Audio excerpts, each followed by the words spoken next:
আমরা এই মুহূর্তে 3 নম্বর বোরোর সামনে রয়েছি ফুলবাগানে, এবং যে ছবি এখানেও ধরা পড়ছে, এখানেও ফুলবাগান থানার পুলিশ আধিকারিকরা এসেছেন এবং এখান থেকে তারা তথ্য সংগ্রহ করছেন। মূলত যেটা এসআইআর এর দুর্নীতি, তার তদন্ত কলকাতা পুলিশের তরফ থেকে শুরু হয়েছে।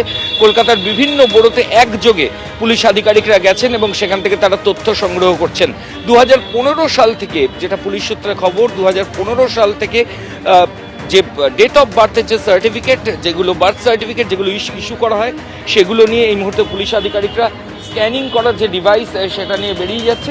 2015 সাল থেকে এই বোরোর আন্ডারে যে সার্টিফিকেট ইস্যু করা হয়েছে, সেই সমস্ত বার্থ সার্টিফিকেট যেগুলো ইস্যু করা হয়েছে, সেই সমস্ত ইনফরমেশন, তথ্য, কাগজ, সেগুলোকে স্ক্যান করে পুলিশ আধিকারিকরা নিয়ে যাবেন এবং তারই প্রক্রিয়া চলছে, এবং তারপর সেগুলো এক্সামিন করে এই যে দুর্নীতি হয়েছে এই গোটা ছবিটা সামনে আসবে। একযোগে কলকাতা শহরের বিভিন্ন বোরোতে যেমন এই ছবি ধরা পড়ছে, তেমনি বার্নিং ঘাট বা শ্মশানে, সেখানেও death certificate, cremation certificate issue করার ক্ষেত্রে কি কাগজ ব্যবহার করা হয়েছিল সেগুলোও কিন্তু পুলিশ আধিকারিকরা খতিয়ে দেখছেন। ক্যামেরায় প্রবীর দের সঙ্গে ময়ূখ ঠাকুর চক্রবর্তী, এবিপি আনন্দ, কলকাতা। আর এই গোটা ব্যবস্থায় দুর্নীতি ঠেকাতে, দুর্নীতি মুক্ত করতে জন্মমৃত্যু শংসাপত্র রেকর্ড রাখার ক্ষেত্রে পরিবর্তন আনতে চলেছে রাজ্য। আজকে মুখ্য সচিব তিনি যেটা জানাচ্ছেন, এবার থেকে যারা জনপ্রতিনিধি রয়েছেন তাদের থেকে দায়িত্ব সরিয়ে দিয়ে সেই দায়িত্ব দেওয়া হবে সরকারি আধিকারিকদের। পাল্টা আবার কুণাল ঘোষ প্রশ্ন করছেন, এই সরকারি আধিকারিকরা যে খারাপ নন তার গ্যারেন্টি কে নেবেন? শুনুন কে কি বললেন। অনেক স্কিমে যে আছে, যেখানে বলা আছে কি প্রধান থেকে এটা ভেরিফিকেশন হবে, প্রধান থেকে সিগনেচার হবে, ওটা আমরা করাতে পারছি না। প্রধানই নেই ওখানে।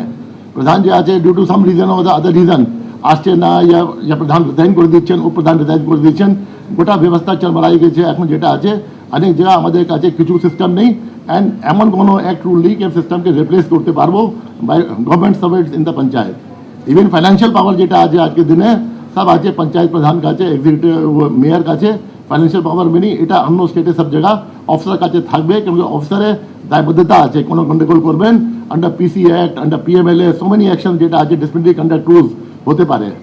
কন্ডাক্ট রুলস যে আছে কোনো আমি দেখিনি কোনো মেয়র জন্য या কোনো প্রধান জন্য কোনো কন্ডাক্ট রুলস আছে যে কোনো জানা আছে, বাট গভর্নমেন্ট সার্ভেন্ট জন্য কন্ডাক্ট রুলস ফ্রম ডে 1 থেকে আপনি চাকরি জয়েন করেন তখন থেকে থাকে, একটা সিস্টেম প্রসিজার থাকে, এই জন্য গভর্নমেন্ট সার্ভেন্ট করে, বাট অফকোর্স আন্ডার তদারকি of the political executive and the executive of the state. Panchayat, পুরসভা বা জনপ্রতিনিধি মানেই ভুল দিচ্ছেন, এই কথাটা ঠিক না। কে গ্যারান্টি দেবে যে সরকারের অফিসার বা সরকারি লোক বা আমলারা খারাপ কাজ করেন না? কেউ। কোনোটাতেই সবাই ভালো নন, কোনোটাতেই সবাই খারাপ নন। তা জনপ্রতিনিধি মানে তার তো একটা গণতন্ত্রের সম্মান আছে, তা আপনি কি করে তার পুরোটা কেড়ে নিতে পারেন? আবার যে অফিসার বা যে সরকারি আমলারা থাকবেন তারা যে একদম সব নির্ভুল দেবে, এটা কি করে হতে পারে?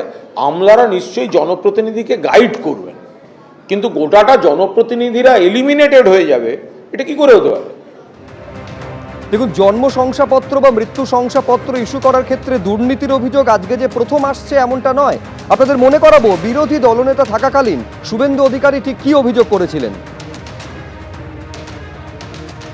কলকাতা কর্পোরেশন সহ বিভিন্ন জায়গায় যে ফলস বার্থ সার্টিফিকেট দেওয়ার লাইন এবং হুড়োহুড়ি চলছে, এটা অশ্বডিম্বে পরিণত হবে।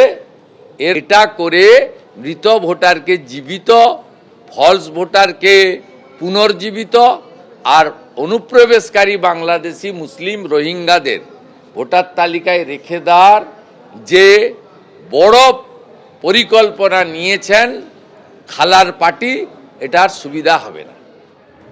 শুধুমাত্র পুরসভা বা বড় অফিসে নয়, জন্ম মৃত্যু শংসাপত্রের ক্ষেত্রে কোথায় কোথায় অনিয়ম রয়েছে, গরমিল রয়েছে বা দুর্নীতি রয়েছে তা খুঁজে পেতে একেবারে শ্মশানে পর্যন্ত পৌঁছে যাচ্ছে পুলিশ। দেখতে পাচ্ছেন কেওড়াতলা মহাশ্মশানের ছবি।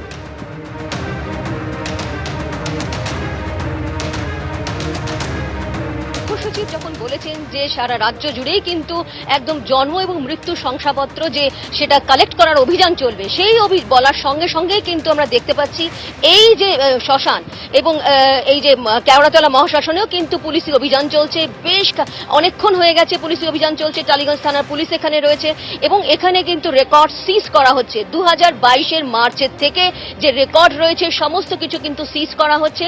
একবার এই ছবিটা দেখাবো, যদিও ভেতরে কিন্তু পুলিশ রয়েছে, সেই পুলিশের যেহেতু ওখানে পুলিশের সিজ চলছে সেখানে পর্যন্ত যাওয়া যাবে না, কিন্তু আমি দেখিয়ে দিচ্ছি ঠিক শ্মশান ঘাটে ঢোকার সময় যে একদম যেখানে সাব রেজিস্ট্রারের অফিস রয়েছে সেই অফিস থেকে ঠিক এই সিঁড়ি দিয়ে কিন্তু ওপরে রয়েছে সাব রেজিস্ট্রারের অফিস রয়েছে, সেখানে কিন্তু পুলিশের অভিযান চলছে এবং সেখানে রেকর্ড সিজ করা হচ্ছে। কি অভিযোগ রয়েছে? যে এই বার্থ এবং ডেথ সার্টিফিকেটে কিন্তু দুর্নীতি হয়েছে এবং সেক্ষেত্রে কিন্তু স্পষ্টতই মুখ্য সচিব বলেছেন যেহেতু এসআইআর পর্ব চলাকালীন এবং তার পরবর্তীতে দেখা যাচ্ছে যে বিভিন্ন জায়গায় কিন্তু বার্থ এবং যে ডেথ সার্টিফিকেট রয়েছে তা নিয়ে কিন্তু দুর্নীতির খবর আসছে, সেক্ষেত্রে কিন্তু সারা রাজ্য জুড়েই কিন্তু এই অভিযান চলছে। সে কারণে আমরা দেখতে পাচ্ছি যে কেওড়াতলা মহাশ্মশানেও কিন্তু পুলিশি অভিযান চলছে, ঘণ্টাখানেকের ওপরে কিন্তু এই অভিযান চলছে, একের পর এক পুলিশ আসছে এবং তারা কিন্তু একদম রীতিমতো ম্যানুয়াল যে রেকর্ড রয়েছে 2022-এর মার্চের থেকে সমস্ত রেকর্ড কিন্তু সিজ করছে। এবার দেখাবো দক্ষিণ দমদম পুরসভার ছবি। জন্ম মৃত্যু শংসাপত্রের ক্ষেত্রে বেনিয়ম খুঁজতে সেখানেও পৌঁছে গেল পুলিশ।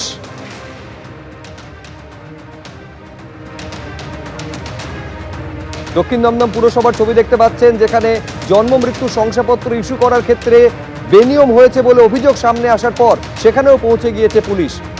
রেজিস্টার খাতা খতিয়ে দেখছেন পুলিশ আধিকারিক।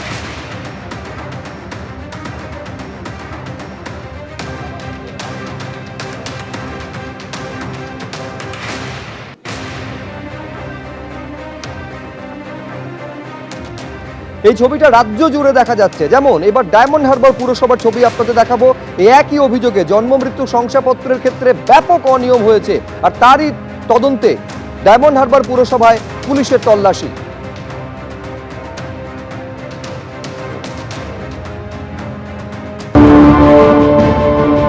পরিবর্তন যে সরকার ছিল তার নেতৃত্বেই মোটামুটি আমাদের এসআইআর যে কার্যক্রম সমাপ্ত হয়েছিল এবং আমরা জানি যে তার অধীনে যে কর্মচারী ছিল তারই ইশারায় তারা চলতো। কোনো অবৈধভাবে কাউকে ভোটার লিস্টে নাম রেখে দেওয়া হয়েছে নাকি বা অবৈধভাবে কাউকে ভোটার লিস্ট থেকে নাম বাদ দেওয়া হয়েছে নাকি, অনেকের ডেথ সার্টিফিকেট এবং বার্থ সার্টিফিকেট মিসগাইড করা হয়েছে নাকি বা ভুলভাবে কাউকে দেওয়া হয়েছে নাকি।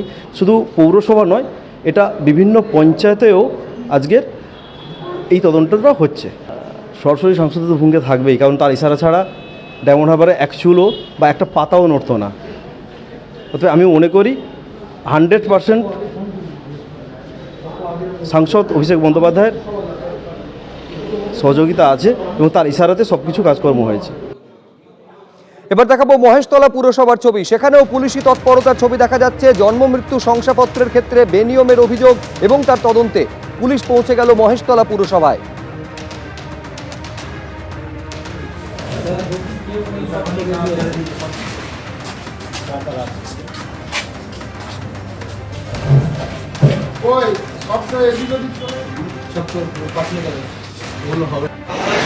দেখতে পাচ্ছেন বারাসত পুরসভার ছবি। একেবারে এসডিপিওর নেতৃত্বে পুলিশ বাহিনী সেখানে পৌঁছে গেল তথ্য অনুসন্ধানে।